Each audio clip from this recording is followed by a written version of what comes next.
साऱ्या समाजाची मान शर्मेने खाली घालायला लावणाऱ्या बदलापूर आणि कलकत्ता प्रकरणाची बातमी टीव्हीवर झळकली आणि हा म्हणता संपूर्ण भारतभर पसरली।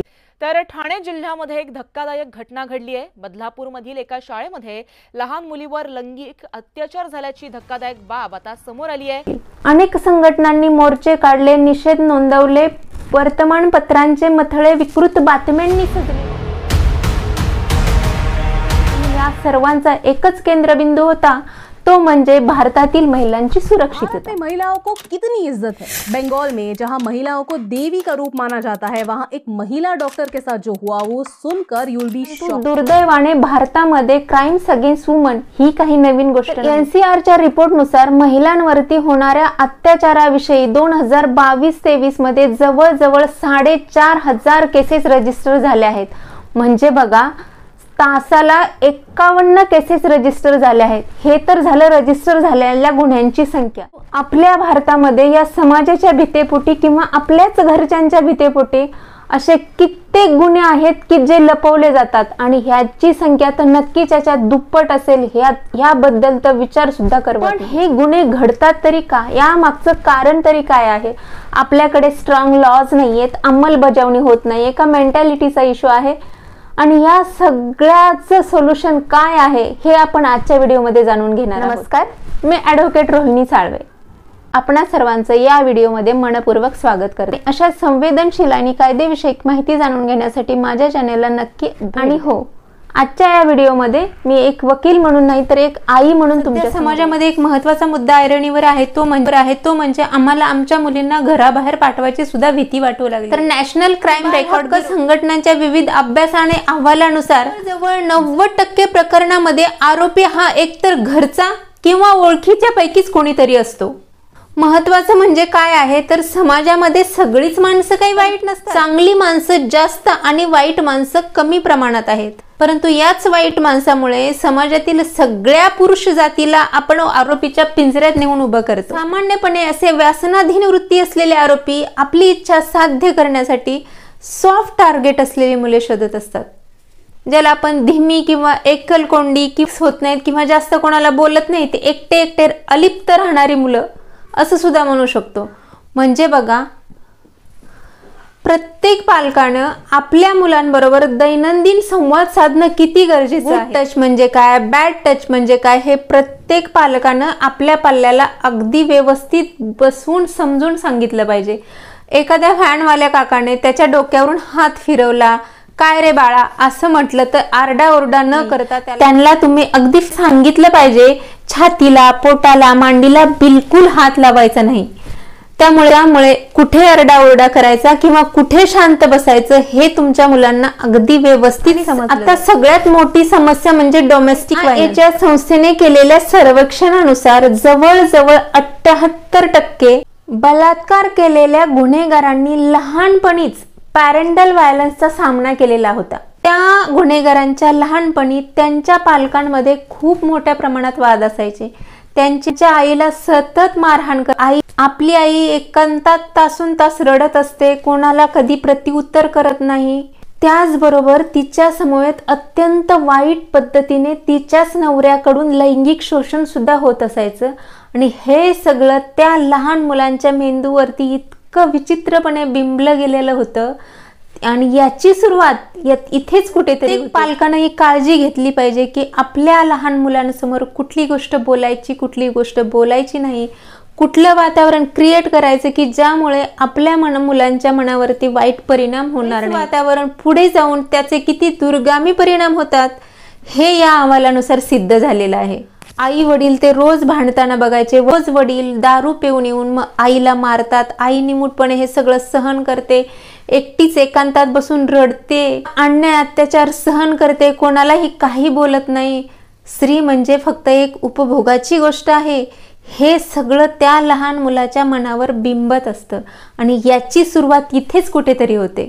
त्यामुळे माझी पालकांना कळकळीची विनंती आहे की असं वातावरण घरात क्रिएट करा की ज्यामुळे तुमची मुलं सुसंस्कृत। हा एक किस्सा आहे का, एक सायकोलॉजिस्ट स्मिता पांडे सांगतात, तिहार जेलमध्ये बंद असलेले 122 बलात्कार केलेले आरोपी आणि 65 मर्डर केलेले आरोपी यांच्याशी त्यांनी जेव्हा संवाद साधला तेव्हा त्यांना रेपिस्ट आणि मर्डरर यांच्यामध्ये क्लिअरली डिफरन्स आढळला. तर ज्यादातर मर्डरर आपण केलेल्या कृत्याबद्दल रिग्रेट होते, त्यांना पश्चाताप होता, की त्यांना याची जाणीव होते की आपण केलेल्या या कृत्यामुळे आयुष्यच बर्बाद होऊन गेलेलं आहे.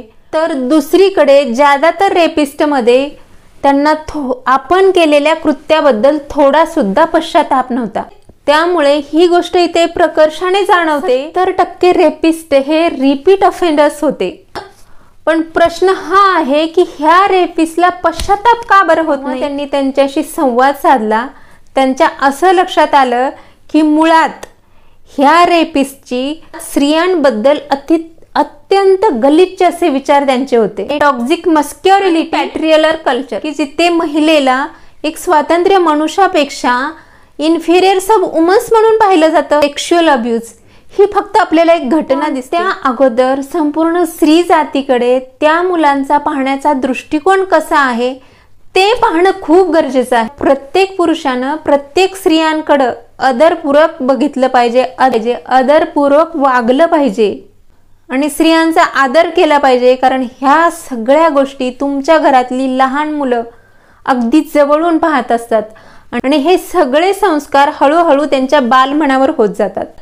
आणि अजून एक महत्त्वाचा मुद्दा, सध्या मुलं मुली अगदी मोकळेपणाने एकमेकांशी बोलतात आणि त्यामुळेच ह्या घटना घडतात. किंवा मुली वयात आल्यानंतर पाश्चात्य संस्कृतीचं अनुकरण करतात, तोकडे कपडे घालतात आणि त्यामुळेच ह्या सगळ्या घटना घडतात. आमच्या वेळेस असं नव्हतं बुवा. हे सगळं म्हणणं अगदी थोतांड आहे. पण तुम्हाला ऐकून आश्चर्य वाटेल, ज्या पाश्चात्य देशामध्ये अगदी तोकडे कपडे घालतात त्या देशाच्या तुलनेत आपल्या भारतामध्ये स्त्रियांवर होणाऱ्या अत्याचाराची संख्या अगदी अग्रेसर. मला इथे एक प्रकाश बाबा आमटेंची एक गोष्ट तुम्हाला सांगावीशी वाटते. प्रकाश बाबा आमटे सांगतात त्यांचं संपूर्ण आयुष्य हे आदिवासी समाजाची सेवा शुश्रूषा करण्यात घालवलं आणि ते असं सांगतात की आदिवासी समाजामध्ये एकही बलात्काराची घटना मी पाहिलेली नाही. ते त्यांच्या महिला अगदी तोकडे कपडे घालतात तरी सुद्धा.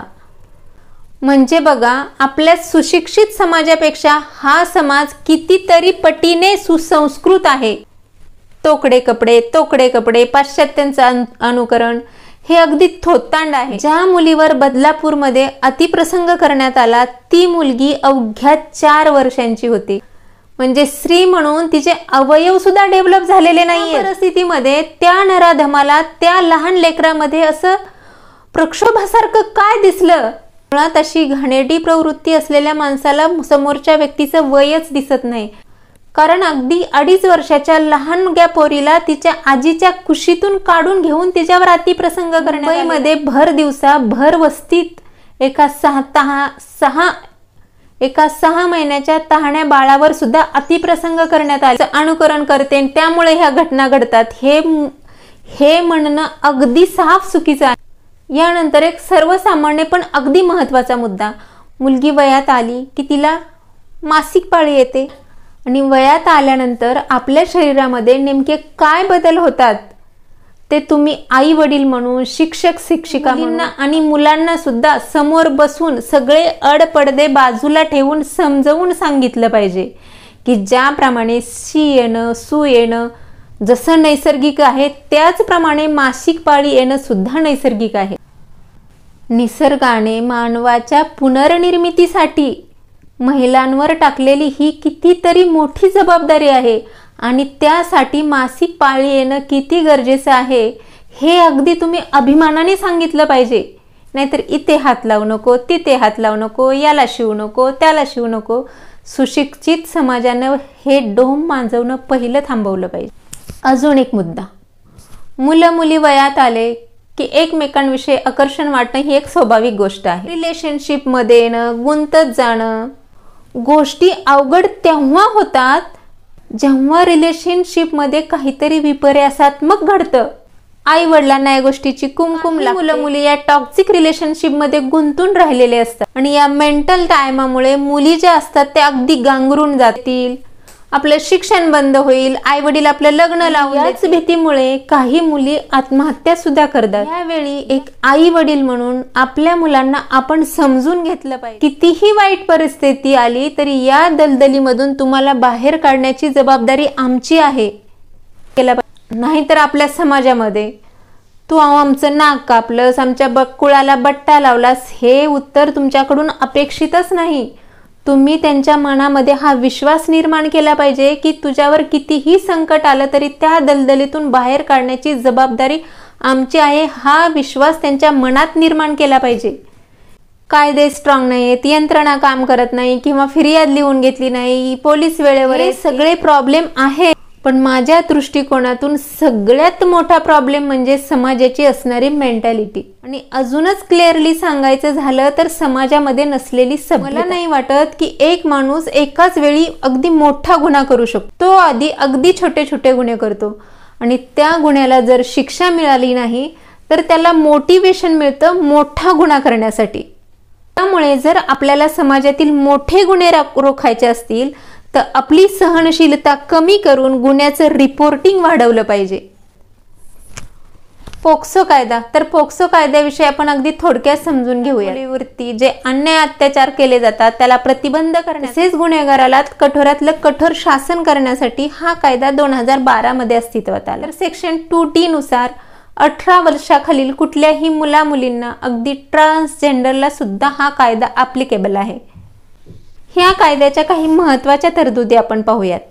ज्या ठिकाणी ही घटना घडली आहे त्या ठिकाणी जाऊन पुरुष किंवा महिला पोलीस साध्या वेशात जाऊन त्या संबंधित व्यक्तीची भेट घेतात।